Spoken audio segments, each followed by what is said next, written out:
সারা রাজ্য যখন আরজিকর কাণ্ড নিয়ে উত্তপ্ত, ঠিক সেই সময় মহিলাদের নিরাপত্তা সুনিশ্চিত করতে কৃষ্ণনগর পুলিশ জেলার ধুবুলিয়া থানার পুলিশ আরও সক্রিয় হল। কর্মক্ষেত্রে এবং রাস্তাঘাটে মহিলাদের নিরাপত্তা নিশ্চিত করতে ধুবুলিয়া থানার মহিলা পুলিশের একটি টিম সক্রিয়ভাবে কাজ শুরু করেছে।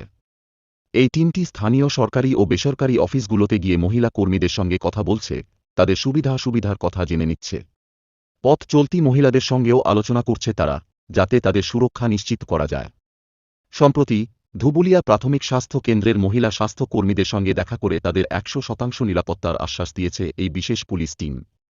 ধুবুলিয়া থানার ওসি অনিমেষ কুমার দে জানান, এই বিশেষ টিম ইতিমধ্যেই ধুবুলিয়ার Punjab National Bank, State Bank এবং প্রাথমিক স্বাস্থ্য কেন্দ্রের মহিলা কর্মীদের সঙ্গে কথা বলেছে।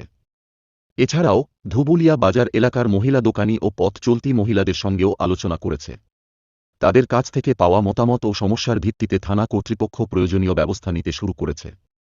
ওসি অনিমেষ কুমার দে আরও জানান, রাতে নিরাপত্তা জোরদার করতে পুলিশ ভ্যান এলাকা জুড়ে টহল দিচ্ছে।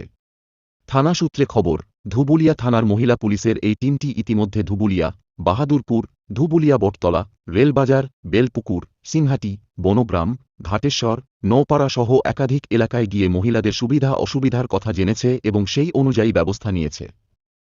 24 ঘণ্টা সতর্ক থাকছে ধুবুলিয়া থানার পুলিশ।